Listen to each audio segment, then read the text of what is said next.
On November 24th, we celebrate St. Andrew Dong Lac and his companions, the Vietnamese martyrs. These courageous men and women, priests and lay faithful alike, gave their lives rather than deny Jesus Christ. Their witness reminds us that the seed of the Church is watered by the blood of martyrs, and their sacrifice continues to inspire Catholics around the world.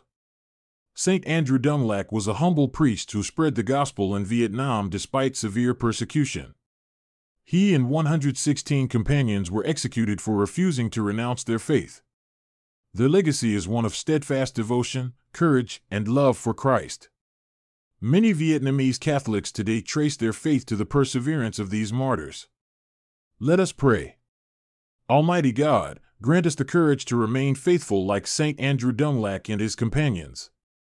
Help us to stand firm in our beliefs and to share your love with others, even in times of trial. Amen.